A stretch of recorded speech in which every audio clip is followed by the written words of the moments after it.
Alright, so let's talk about the metaverse. Let's step into a world where we can travel to the farthest reaches of the universe. We can fly the Millennial Falcon like a boss, or we can fight the Empire and even have a lightsaber battle to save the world from Darth Vader, or we could use our Jedi mind tricks to then travel to Hogwarts to duel Harry Potter with another Harry Potter. And when we're done, we can finally go back to work in virtual reality. No more Zoom meetings. No! That's the metaverse, a place where anything is possible, a place where people go because of all the things they can do, but stay because of all the things they can be. Sounds like a crazy, far-fetched idea that would probably never happen in my lifetime. But then I was thinking the other day, we already live in the metaverse. And in today's video, I'm gonna blow your mind about what the metaverse actually is, because very few understand the secret of what the metaverse is supposed to be. I'll explain to you how it works, how you can invest in it, and why it's about to become so valuable. Part of this video was sponsored by SoFi, but more on that later. Let's begin. Hi, my name is Andre Jick. Hope you're doing well. Come for the finance and stay for the metaverse because everyone wants to get in on it, including me. On October 27th, Nike filed 7 trademark applications to create merch in VR. A few weeks ago, Facebook announced its rebrand to Meta, and just recently, Microsoft announced that it would create its own metaverse with Microsoft PowerPoint. The point is, all of these companies are realizing that this is where the future is going. And as I was looking into making this video about how we can invest in it and make some money, I came across a tweet by Sean Puri who said, "What if everyone is actually wrong about what the metaverse is?" He says the metaverse is not a place we go. Instead, it's a moment in time. A moment in human history where the singularity takes place and artificial intelligence is born. This is when technology becomes self-aware. And this is something he argues that's been going on for the last 20 years. If we look at our jobs, at our friends, and even our identities, they've all gone digital. When we think about work, we go to Zoom meetings now thanks to the pandemic. We also make friends online through places like Reddit and Twitter. Never mind, no one makes friends on Twitter. But Instagram is a place where we curate the perfect version of ourselves.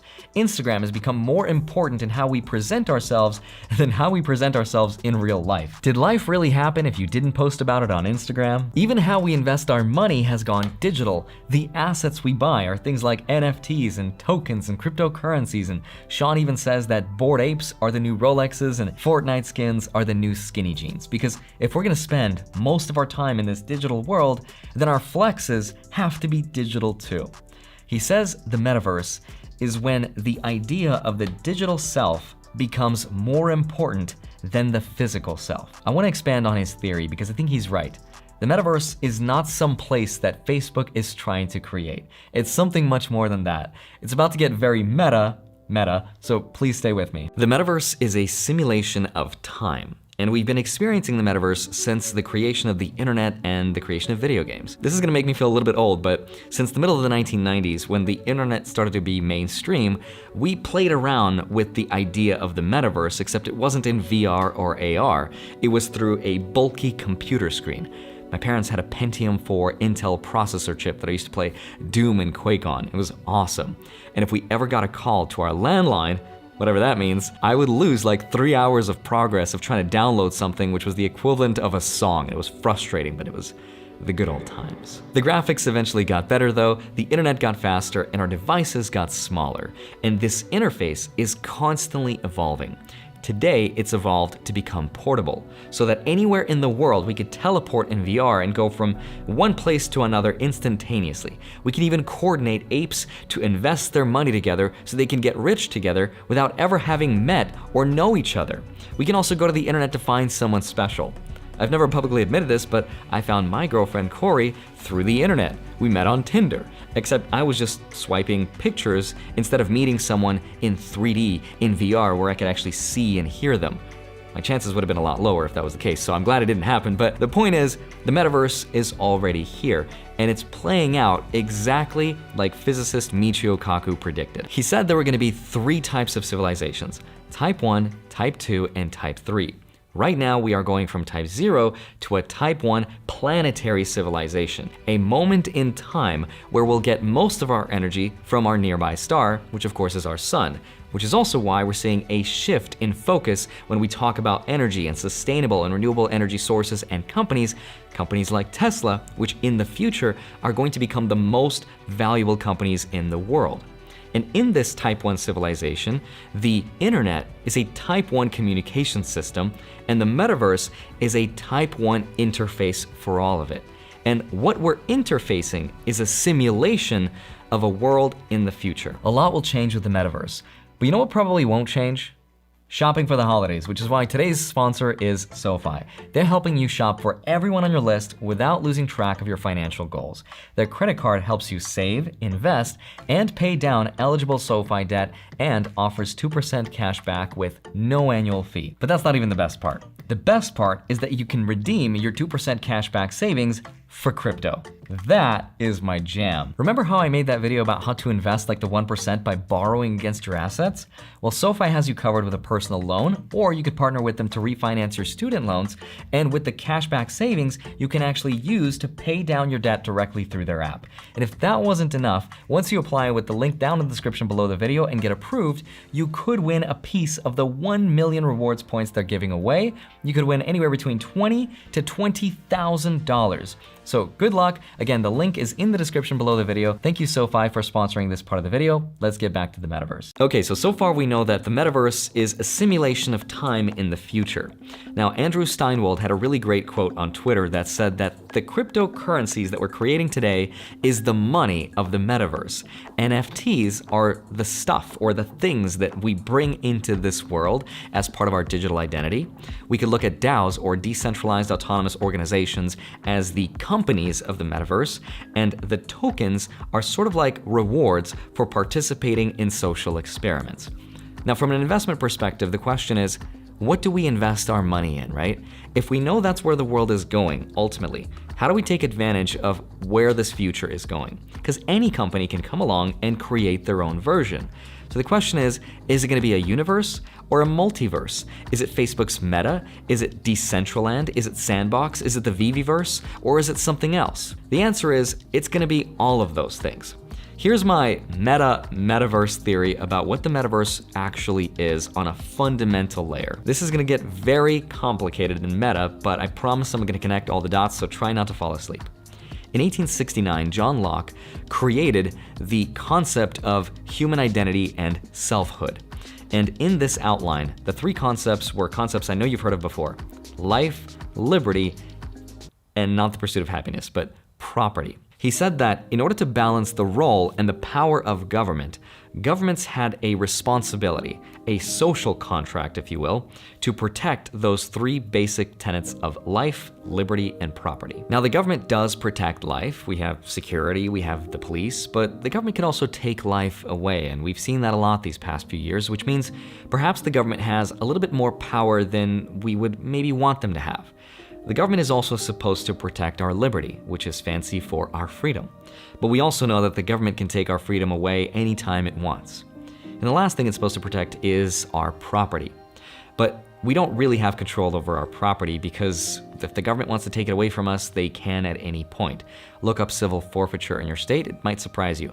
Also, the house that I own outright, that I paid cash for, if I don't pay my property taxes or my HOA dues, my house is going to get taken away. So it's kind of an illusion of this protection of property. This system of checks and balances of the government protecting those three basic tenets of life is inherently flawed, because in order to protect something, you have to have power and authority over that thing. But because human beings are not perfect, we seek to control and gain the upper hand over others. And because we have no other choice, that is the society that we find ourselves living in. A society that was created by the powers that be, and those are the laws we have to follow. Until now. Enter the metaverse. The metaverse is our reinvention or simulation over the control of life, liberty, and property. It's an experiment in time, not so much a place where we control those key elements that we don't have control over yet. For example, liberty is our identity in terms of who we want to be. Liberty gives us the freedom to reinterpret ourselves in any way we want that is not bound by physical law, because we can bend the digital world however we want. So for example, if I want to be a dog, I can do that. If I want to be a golden ape with laser beams shooting out of my eyes, I can do that too. We can be whoever we want. That is the reinvention of liberty or freedom. We also have the reinvention of property, and that is Bitcoin. Oh, he's gonna talk about Bitcoin again? Not a crypto channel, huh? Wilson, I'm sorry, I gotta do it. But hear me out. Tyler Winklevoss said something profound. He said, Bitcoin is the separation of money and state. Crypto is the separation of money and banks. DeFi is the separation of finance and Wall Street, and NFTs are the separation of art and the establishment. But Bitcoin goes a lot deeper. Bitcoin is not really a cryptocurrency. It's gonna blow your mind.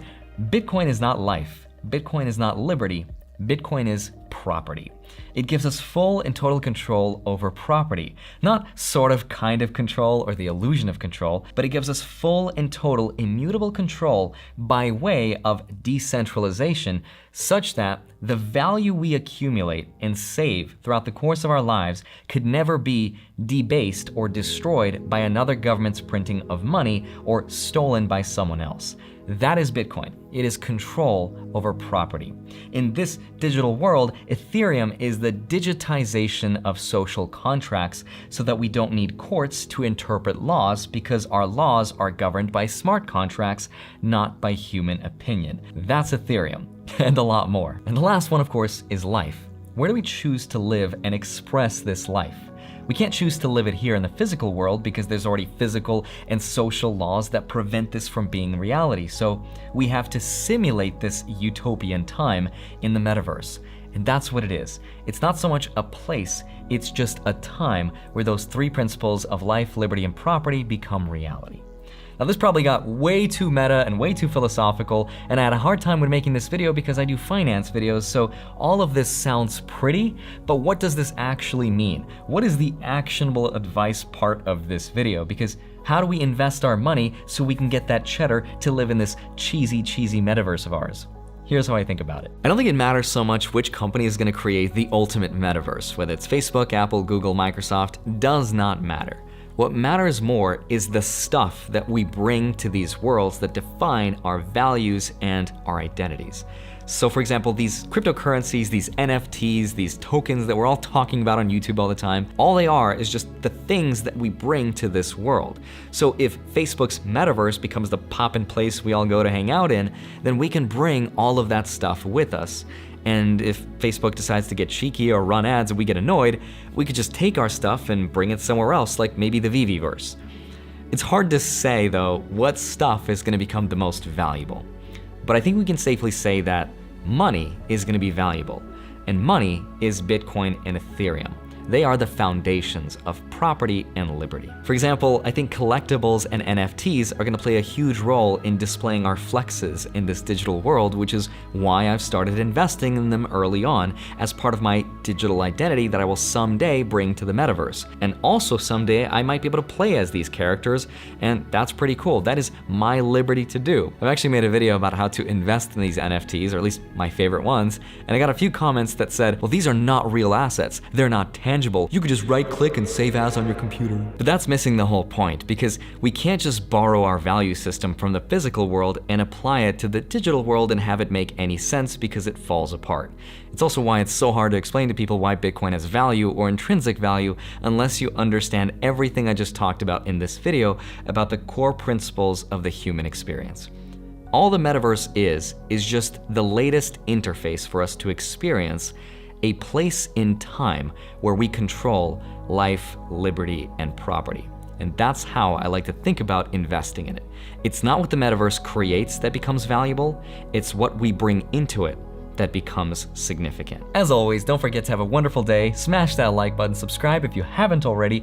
Go grab up to $250 worth of free Bitcoin with this BlockFi link right here. Grab your 2 free stocks with Webull, and then go track them automatically with the spreadsheet linked down below in my Patreon. Love you, thank you so much for watching this video. I'll see you back here on Monday and Friday, sometimes Wednesday. There's a better world waiting for us, Six Smith, and it's in the metaverse. I'll see you there.